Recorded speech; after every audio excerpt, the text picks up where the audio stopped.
Hey everyone, welcome to the video. In my previous video, I went over who I think was going to be chalk on Draftkings and gave some of my opinions on that. In this one, I'm going to go over the guys who I think are going to be lower owned, which makes them pretty good for GPPs. Anyway, before we continue, if you could leave a like, and if you're new to the channel, please hit that subscribe button. It really helps me out, and I really appreciate it.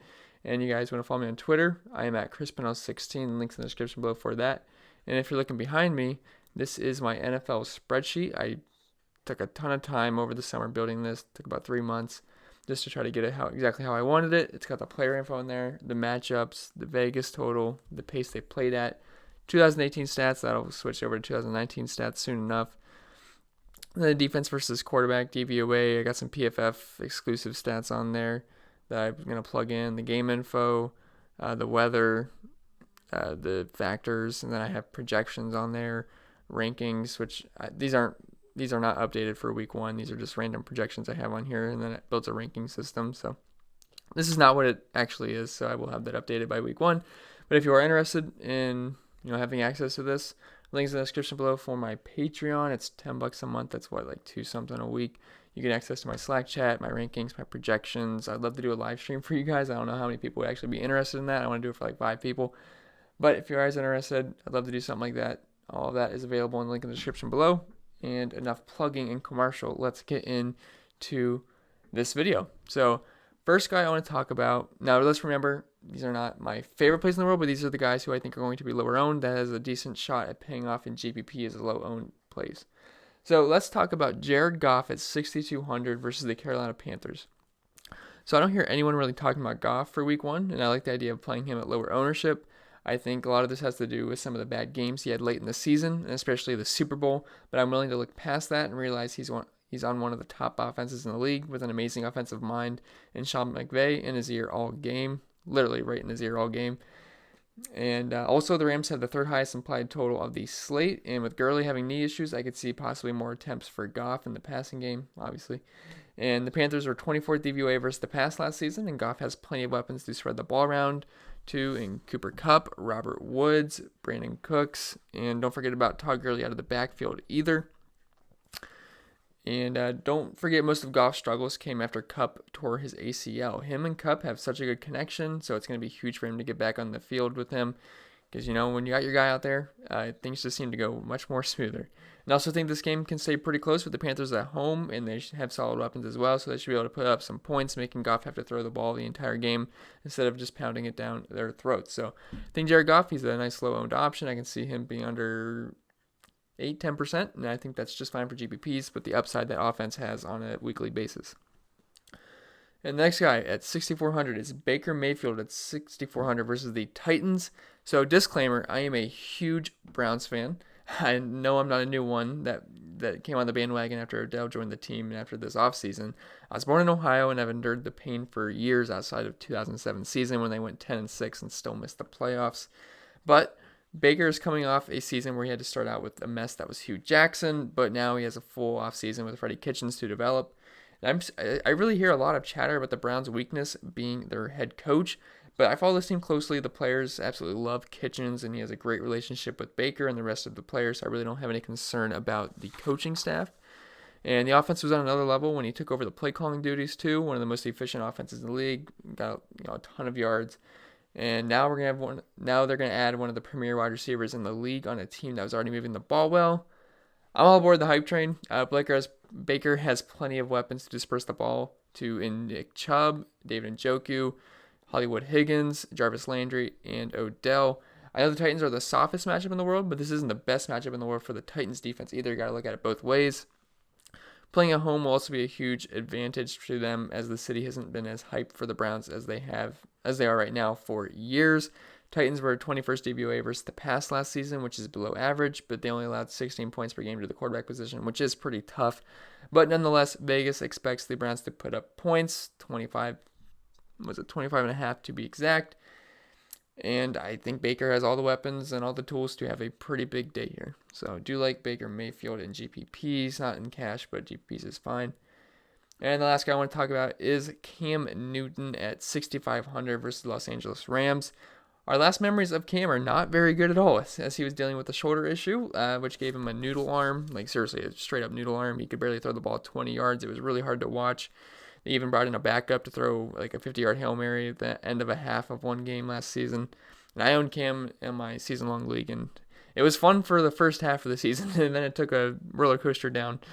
But he had a surgery and is apparently pain-free, so that's obviously good. I see people low on Cam this year, and it kind of baffles me, to be honest. So we like CMC, right? Yeah, we do. DJ Moore? Yeah. Curtis Samuel? Yeah.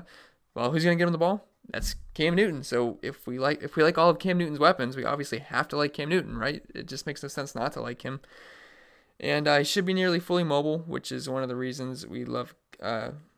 I should say he did have a foot injury in preseason, but it doesn't seem to be too much of a concern. He's definitely going to be ready by week 1, and he should be nearly fully mobile, which is one of the reasons we love Cam in fantasy, is his rushing ability and his rushing touchdown ability once they get near the goal line. And seriously, when this guy's healthy, he's great. There's just no way getting around that. He's always been great when he's healthy. He puts up huge points and produces. And really, I think the Rams can definitely score a lot of points in this game, and Vegas would agree with that. And Cam is going to have to be productive for the Panthers to have a chance. And I think they have a chance here, so I do think Cam Newton is a pretty nice GPP play, especially coming off that mild foot injury to throw off people in the preseason. So don't mind Cam Newton there. And then on to the running backs. I want to talk about Damian Williams. He's only 6,300. And he's going against Jacksonville, and there's definitely been a lot of negative buzz around the guy recently, but he's still the starting running back for the Kansas City Chiefs. Let me say that again. He is the starting running back for the Kansas City Chiefs. That is one of the most lucrative positions in all of fantasy football to be as the RB1 for Andy Reid. Now, I know there's a ton of talk about running back by committee, and the emergence of Darwin Thompson is not great for Damian Williams' sake. But D-Will is still the guy. He has receiving upside in addition to the carries he will get, and he doesn't even need a huge workload to kill value, as I think he can be very efficient in this high-octane offense. The Chiefs have the highest implied total of the slate and will put up points. The Jags were very good versus the run last season, but they're going to have to respect Mahomes in the passing game, which I think opens holes for Williams, and he's going to be involved in the passing game as well. And he's only 6,300, and I think he should go way overlooked than he should, especially with all the negative buzz around him right now. And he's got plenty of upside being the RB1 on this offense. And next guy is Matt Breida and Tevin Coleman. So actually two guys here. And I just think they're both fine plays with the price tags. And if you guys have watched my other videos, you know I love this game for fantasy purposes. The Shanahan system is always running back friendly, and Coleman and Breida both offer similar upside here, as they should be in a 50-50 split with the McKinnon gone. I will say disclaimer, if you play Matt Breida, don't watch the game, because he's going to go out probably in the second quarter with what looks like a season-ending injury, and he's going to limp off, and then somehow miraculously he's going to come back in the third quarter and it looks like nothing happened. I owned him in season-long last year, and it happened every single game. It was nerve-wracking, very stressful, but that's just the way he is, I guess. He's made out of rubber or something. I don't know. But yeah, Tampa was downright awful versus the run last season, as they were 31st DVOA and allowed nearly 30 points per game to the position. And both should be involved in the passing game, and they are fairly priced, with Coleman being 5K and Breida 4K, so I think they're really nice values. And last guy, and I had to do it, is Todd Gurley. I've said I like this game. In this very moment. At this very moment, Gurley is healthy. I don't know actually how healthy he is, but reports are he looks amazing this offseason. That's how every report seems to be for every single player that's been injured, but it's what we got to go off of. Now, I don't know how much of a workload he's going to get, but if he gets anywhere close to what he usually gets, this is an elite leverage play on the field, as 90% of DFS Twitter is beyond scared of the Gurley situation. Honestly, I am too. But if people are scared, GPPs, you shouldn't be scared. And at 7,900, even if it gets like 75% of his usual workload, I think that's fine. If he was actually, if there was no talk about him being injured or any of that didn't happen, he would most definitely be the highest priced running back in the slate, but you're getting him at a nice discount at 7,900, so I do think that makes him valuable. And I will say this comes with extreme risk, but this is a low on GPP video, and Gurley is the definition of this in week 1. Okay, now let's go to wide receivers. And let's first talk about the wide receiver group for the Los Angeles Rams. So let's just group them all together. We have Cooks, Woods, and Cup. And in my quarterback video, which was a long time ago, I mentioned Goff as a solid low-owned GPP play, and I did that in this video too. So obviously, I have to like his receiving options. Cooks is probably the guy I'm gonna have the least amount of likeness, just for mainly because of his price. He's more expensive than the rest of the guys, and he's the big hitter, so he could be more boom or bust. But he can definitely win you a week off a couple of deep balls. Cup and Woods are the more short route guys, but they are the safe plays in the efficient high volume offense. Cup is only sitting at 5,700 coming off the injury, but reports are he looks pretty healthy, and like I always say, reports always say they're the best they've ever seen. So that's what we have to go off of. And sometimes football can go beyond the numbers, and by that I mean Goff loves Cup. That's his guy, and when he's in trouble, that's where he's going to look. Cup's got soft hands, runs good routes, and I love the price he's at. And Robert Woods, he's never really an exciting play. He's kind of a boring play, but he always gets the job done. He's really never going to hurt your team. And then the next guy I want to talk about is Mike Evans. And the reason he's going to go overlooked is because everyone and their mom is locking in Godwin week 1, including me. I'm part of that. I'm not ashamed to say it. But do not leave off the best player on the team in your GPP game stacks. Evans has big play potential, and that is only going to go up with Bruce Arians leading the charge now, who throws the ball downfield a ton. Going to be a lot of vertical passes, and that's what Mike Evans does great. He's huge. He can box the guy out, get the jump ball. He can score. He's huge. He's got as much touchdown upside as anyone in the league, and San Fran gave up the most receiving touchdowns to the wide receiver position last season by a substantial margin. I think Mike Evans is a fantastic play.